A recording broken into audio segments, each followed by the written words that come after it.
नहीं की है, गलती जो है वो ज्योति मौर्य की है, जिन्होंने किसी के प्यार पर, किसी के विश्वास पर जो है वो धोखा का दाग लगा दिया। पबनी के लागल बा शहर के हवा और ही पढ़ावा गाना जो है वो वायरल कर रहे हैं मनोज तिवारी का। तो उसी मनोज तिवारी ने गाया है, मेरी एक बूढ़ी माँ है उसका उससे नाता है, मेरी माँ बताती है गंगा। अगर कोई महिला इस तरह से अपने पति को धोखा देती है तो उन्हीं लोगों के लिए ये सारे शब्द, बदचलन, चरित्रहीन, ये शब्द उन्हीं लोगों के लिए बनाए गए हैं। अन्यथा हम लोग तो स्त्रियों को माँ मानते हैं, बहन मानते हैं, बेटी मानते हैं, पत्नी है। आलोक मौर्य के साथ धोखा हुआ है और यह धोखा दुनिया की शायद ही 99.9% पत्नियां नहीं। ये बताइए दर्शकों को कि ज्योति मौर्य ने जिस प्रकार से आलोक मौर्य के साथ किया, क्या वो सही था या गलत था?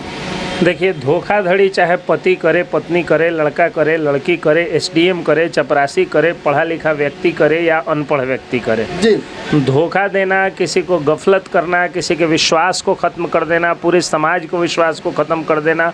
और विवाह जो होता है भारतीय संस्कृति के अनुसार हम लोग मानते हैं कि 7 जन्मों का बंधन होता है जी। और कोई भी विवाह होता है तो सिर्फ एक लड़का और लड़की का नहीं होता है, बल्कि 2 कुल का विवाह होता है, 2 खानदान का विवाह होता है, 2 गाँव का विवाह होता है, 2 समाज का विवाह होता है।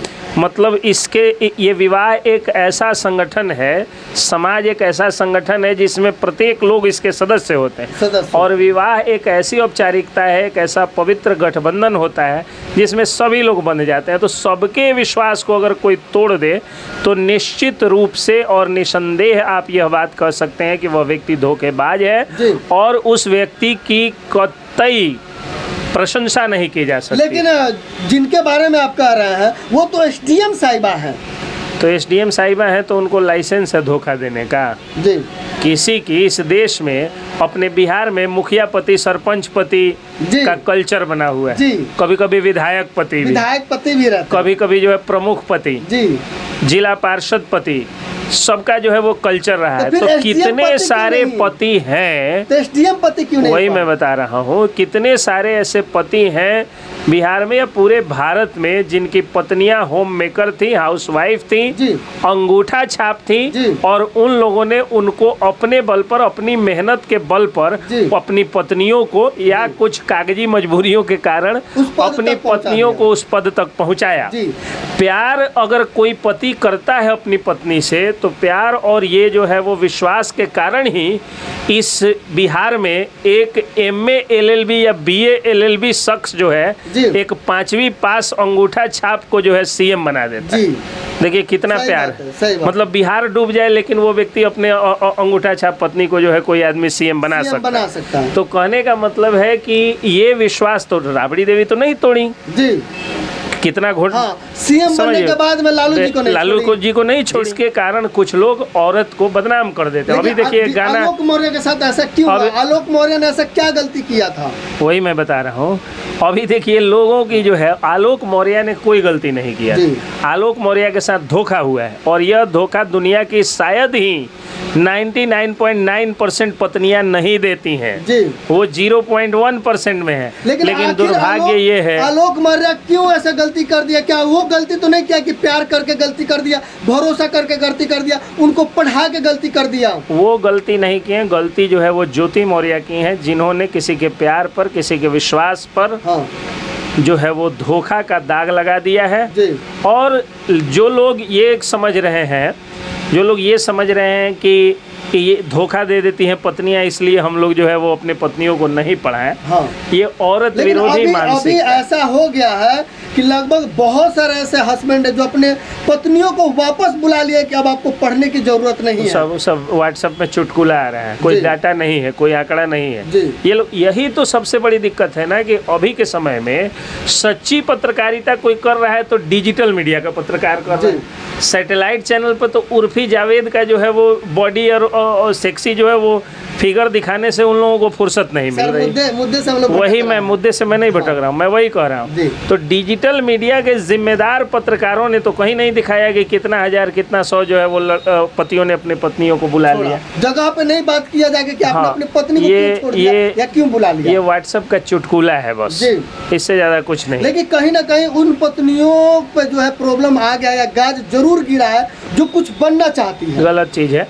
अगर कोई पति ऐसा कर रहे हैं तो वो गलत कर रहे हैं। जी लोगों को समझना चाहिए। मैंने एग्जाम्पल बताया ना कि लालू यादव जी जो है वो उतने पढ़े लिखे विद्वान व्यक्ति हो गए और जितना बिहार के बारे में नहीं सोचे उससे ज़्यादा पत्नी के बारे में सोचे। एक जो है शशिकांत यादव कवि हैं, वो कहते हैं कि मतलब राबड़ी देवी के प्यार में इन्होंने जो है वो बिहार के ओर ध्यान नहीं दिया। जी ठीक है, हर पति को करना चाहिए जी, लेकिन बिहार पर भी ध्यान देना चाहिए था। तो कहने का मतलब ये है, मेरे कहने का मतलब ये है कि इस तरह से हजारों लाखों की संख्या में ऐसे पति हैं जो अपने पत्नियों को कुछ ना कुछ बनाते हैं। जी। अब जिनकी पत्नियां धोखा दे रही हैं, जरूरी नहीं है कि पढ़ाने के कारण धोखा दे रही हैं, धोखा देने वाली और जो जिसका संस्कार वैसा होगा वो आपको कभी भी धोखा दे सकती है। एक महिला जो है वो संगठन चलाती हैं, उन्होंने कहा कि महिलाओं के पक्ष, महिलाओं को आगे बढ़ना चाहिए। जी। समाज सेवी हमारे यहाँ के हैं रंजीत गिरी जी, वो कहते हैं कि अगर वो कहती है कि महिलाओं को आगे बढ़ना चाहिए तो किसी महिला के पति को छीनना कहाँ से जो है वो अच्छी बात है। रंजीत गिरी जी तो खैर एक भारत सरकार के मंत्री के बारे में भी ये बात बोलते हैं कि वो अपने सहेली का वो पति छीन ली। तो ये अलग विषय है। कहने का मतलब ये है कि कोई भी व्यक्ति किसी भी औरत को, अगर कोई औरत है और गलत ढंग से किसी पुरुष पर उत्पीड़न करती है तो वो पुरुष सिर्फ पुरुष नहीं होता है बल्कि किसी औरत का बेटा होता है, किसी का भाई होता है, किसी का बाप होता है, किसी का पति या प्रेमी होता है। लेकिन अभी जिस प्रकार के एसडीएम साहिबा का मामला है, जो ज्योति मौर्य है और आलोक मौर्य है, तो अब जो है आलोक मौर्य ने जो है ज्योति मौर्य पे क्या क्या जो है उन्होंने याचिका दायर की। नहीं बता रहा हूँ, केस का डिटेल जो है वो स्टडी, बात समझिए कौन सी धाराएं लग सकती। ज्योति मौर्य, देखिए ज्योति मौर्य जो है उन पर जो है वो उत्पीड़न का, धोखाधड़ी का, ये सब केस जो है वो कर रहे हैं। उनका मतलब ये आरोप वो लगा रहे हैं। उनका कहना है कि इन्होंने अपनी पहचान छुपाई, पद छुपाया। हालांकि ये कहीं से पचने वाली बात इसलिए नहीं है। 15 साल में नहीं, 10 साल 15 साल छोड़िए ना, 10 साल 15 साल छोड़िए ना भाई। एक एसडीएम जो होता है वो कितना बड़ा पद होता है, उनके हाथ में जो है कई तरह के जुडिशियल पावर होते हैं। तो एसडीएम तो 1 मिनट में पता लगा लेगा कौन व्यक्ति किस पद पे है। समझ रहे बात। और सरकारी नौकरी आज सभी का डिटेल पोर्टल पे है, सरकार के पोर्टल पे है। प्राइवेट नौकरी नहीं ना है कि थोड़ा सा छुप भी जाएगा। चपरासी का भी नौकरी लगता है तो गाँव में हल्ला हो जाता है कि फलवा का लड़का का चपरासी का, गाँव में हल्ला हो जाता है। और सरकार के पोर्टल पे है, जो एसडीएम साहिबा के एक कॉल पर उनके सामने पूरा उनका चिट्ठा पहुंच जाएगा, पूरा जो है बायोडाटा आ जाएगा। फिर भी वो कह रही है कि छुपाया इन्होंने। तो छुपाया इन्होंने, तो वो जो है वो धोखाधड़ी की धाराओं को जो है वो लगा रही हैं। और इन दोनों पति पत्नी के बीच में जो भी ये पाया जाएगा, दोषी पाया जाएगा, उनको इंडियन पेनल कोड की धारा 414 से लेकर के और 415 से लेकर के 420 तक में जितनी धाराएं आती हैं उन पर जो है दोनों के ऊपर केस हो सकती हैं। 493, 495 भी उन पर हो सकता है। तो कहने का मतलब दूसरी चीज़ कि इनका एक कंजुगल राइट है। अगर आपने विवाह किया है तो पत्नी से शारीरिक सुख प्राप्त करना और पत्नी सुख प्राप्त करना। शारीरिक सुख का मतलब जो है वो मैरिटल रेप या ये नहीं करना, लेकिन कंसेंटेड लव मेकिंग। और शारीरिक सुख और मानसिक सुख यानी पत्नी का जो सुख है उससे प्राप्त करना आपका कंजुगल राइट होता है। अगर पत्नी जो है वो संबंध बनाने से, साथ रहने से इनकार करती है तो ये एक मेंटल टॉर्चर है, ये एक मानसिक क्रूरता है जो आलोक मौर्य जी के पक्ष में जाता है। समझिए बात को। अब रह गई बात कि महिलाओं की सुरक्षा के लिए जो अधिकार प्रदत्त है आईपीसी सीआरपीसी के द्वारा या फिर जो है वो नए कानून के द्वारा, स्पेशल लॉज के द्वारा, वुमेन प्रोटेक्शन एक्ट 2013 के द्वारा, उसके आधार पर ज्योति मौर्य जी के पास पूरी व्यवस्था है कि वो न्यायालय जा करके अपने पति से केस लड़ सकती हैं। शायद दोनों लोगों ने तलाकनामा भी जो है वो दायर, दोनों लोगों के बीच में तलाकनामा का केस भी चल रहा है। और उस केस में अगर, अब देखिए तलाकनामा का तो तलाक का आधार बनाना होता है। ऐसे ही पति पत्नी को या पत्नी पति को तलाक नहीं दे सकता है। आपको दिखाना होगा कि इन कारणों से मैं जो है वो तलाक लेना चाहता हूँ। दूसरा जो आलोक मौर्य जी के द्वारा आरोप लगाया जा रहा है ज्योति मौर्य पे कि इनका जो है वो आई लव यू कहती थी या इस तरह की बात है। तो आज के समय में अगर दो लोग दो म्यूचुअल कंसेंट के साथ दो बालिग लोग यानी एडल्ट लोग अगर एक दूसरे से संबंध में रहते हैं, बातचीत करते हैं, लिव इन रिलेशनशिप में रहते हैं तो वो अब क्राइम नहीं है।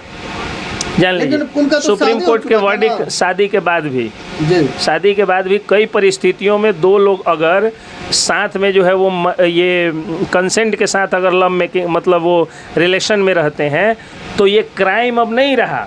सुप्रीम कोर्ट के एक वर्डिक्ट के अनुसार, सुप्रीम कोर्ट के सीजेआई के वर्डिक्ट के अनुसार एडल्ट्री को अपराध की श्रेणी से हटा दिया गया है। कई उसमें जो है मतलब लेकिन वो भी सिचुएशन पे डिपेंड करता है मतलब कि किन सिचुएशन में पति के साथ क्या समस्या थी, पत्नी के साथ। पहले सुनिए, नहीं पति को छोड़कर ज्योति मौर्य अपने पति को छोड़कर किसी और के साथ प्यार मोहब्बत कर सकती है। डिस्प्यूटेड बात है, आधा अधूरा बात चला दीजिएगा, हम पर जो है एक्शन हो जाएगा। नहीं, पूरी बात सुनिए, वही मैं बता रहा हूँ। तो बहुत सारी परिस्थितियों में दो लोगों का एक साथ रहना विवाह के पश्चात भी क्राइम नहीं है, लेकिन ये डिवोर्स का आधार बन सकता है जी, समझिए। और धोखा दे करके संबंध बनाना है, ये धोखाधड़ी का मामला हो सकता है। इसमें जो है एडल्ट्री वाला सेक्शन नहीं लगाया जाएगा, समझ गए। जैसे मतलब जिस प्रकार से आलोक मौर्य कह रहे हैं कि ज्योति मौर्य का संबंध किसी और से था जो उन्होंने अपने उनका पर्सनल मामला है। हाँ। एडल्ट्री का कानून उस पर जो है इजाज़त नहीं देगा कि उनको जेल भेज दिया जाए, ठीक है। लेकिन क्या कहा जाता है कि अगर उनको धोखा उन्होंने दिया, हाँ। अगर उनसे जो है दूसरे से संबंध रखते हुए इनको गफलत में रखा तो धोखाधड़ी का तो कानून है जी। तो अब रह गई, अच्छा देखिए, जैसे आप एडल्ट हैं, आप किसी शादी हुई है कि नहीं आपकी? नहीं हुई है। आप अगर किसी एडल्ट लड़की के साथ अगर फिजिकल रिलेशन बनाते हैं जी, और उस फिजिकल रिलेशन को बनाने में तो बना लेते हैं, लिव इन रिलेशनशिप में रहते हैं तो क्राइम नहीं करते हैं। लेकिन आप पत्रकार हैं और अपने को कलेक्टर कह करके ये काम कर रहे हैं तो ये क्राइम है जी, समझिए बात जी, जी, जी। तो अगर उन्होंने कुछ अगर भ्रम में रख के, धोखा में रख करके, छल करके अगर ऐसा किया है तो ये क्राइम है। और अगर सही से मतलब अगर सब कुछ बता करके और अलग रह करके या डिवोर्स फाइल करके ऐसा हुआ है तो फिर क्राइम नहीं है। अब इस स्थिति और परिस्थितियों पर निर्भर करता है कि उन्होंने क्राइम किया है या नहीं किया है। और अगर ये जो है डोमेस्टिक वायलेंस का केस करती हैं तो फिर आलोक मौर्य की भी मुश्किलें बढ़ सकती हैं। ये बात कानूनी हो गई। नैतिक रूप से अगर हमसे पूछिएगा तो यहाँ पे ज्योति मौर्य जी ने बिल्कुल गलत काम किया है। और कुछ लड़कियों का जो फितरत है, जिनके लिए कहा था, एक बहुत ही डिस्प्यूटेड बात मुंह से निकल जाएगा लेकिन मैंने नहीं कहा है, ये बात जो है आधुनिक युग के विलियम शेक्सपियर कहे जाने वाले जॉर्ज बर्नार्ड शॉ ने कहा है, marriage is a legal prostitution. तो कहने का मतलब ये है कि शादी के बाद भी अगर कोई महिला इस तरह से अपने पति को धोखा देती है तो उन्हीं लोगों के लिए ये सारे शब्द, बदचलन, चरित्रहीन, ये शब्द उन्हीं लोगों के लिए बनाए गए हैं। अन्यथा हम लोग तो स्त्रियों को माँ मानते हैं, बहन मानते हैं, बेटी मानते हैं, पत्नी या प्रेमिका मानते हैं, जो आपकी है। लेकिन अगर इसके इतर भी बदचलन या कुछ ऐसा मानते हैं तो अगर इन पर मामला सत्य होता है, अगर केस ट्रू होता है और इनको जो है वो कन्विक्शन होता है तो ऐसी ही औरतों और लड़कियों के लिए ये सारे शब्द बने। लेकिन आगे अंत में जानना चाहेंगे कि आलोक मौर्य के साथ अब न्याय कैसे होगा। उसने अपने पूरे जीवन को देकर अपनी कमाई लगाकर जो अपने पत्नी को एसडीएम बनाया और अब वो पत्नी साथ नहीं है। कोर्ट जो है इसका न्याय दिलाएगा उनको। जब तक तलाक का पर्याप्त आधार नहीं बनेगा, आप ऐसे ही पद बढ़ गया तो थोड़े छोड़ दीजिएगा आप पति को, उसके लिए कोर्ट उनको न्याय दिलाएगा जी। दर्शकों को क्या संदेश देना चाहेंगे इस वीडियो दर्शकों को संदेश यही बहुत सारे ऐसे पति जो अपने पत्नियों को पढ़ाना नहीं, ये गलत बात। दुनिया की 99.9% पत्नियां जो है वो कुछ बन जाने के बाद पति को तब भी परमेश्वर मानती हैं। और आप कमाए या ना कमाए, भारतीय स्त्रियां जो है पति परमेश्वर ही मानती हैं। स्त्रियों को प्यार चाहिए, दौलत नहीं चाहिए। हाँ, जो लड़के साल 2 साल और 6 महीना के प्यार में पागल होकर के माँ बाप और घर द्वार छोड़ देते हैं, उनके लिए ये सबक है कि जब लड़की जो है विवाह के बाद में बदल सकती है, तुम्हारी क्या औकात है यार। तो इस प्यार मोहब्बत के चक्कर में, धोखाधड़ी के चक्कर में जो मर्डर्स वगैरह हो रहे हैं, हाँ। एक बार मैंने रिपोर्ट बनाया था 10 में 8 मर्डर जो है वो लव, सेक्स, धोखा इत्यादि के कारण ही हो गया।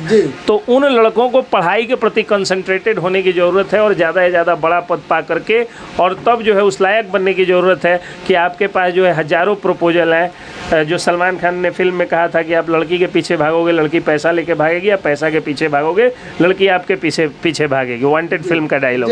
तो उस तरह से लड़कों को करना चाहिए। और जो लोग बबुनी के लागल व शहर के हवा और ही पढ़ावा गाना जो है वो वायरल कर रहे हैं मनोज तिवारी का, तो उसी मनोज तिवारी ने गाया है, मेरी एक बूढ़ी माँ है उसका उससे नाता है, मेरी माँ बताती है गंगा मेरी माता है। और उन्हीं ने गाया है कि अगिया दहेज के इतना तेज हो गई जे बेटी जन्मावल परहेज हो गई। थोड़ा इस 2 गाने को भी सर्च करके सुन के थोड़ा सा वायरल कर दीजिए आप।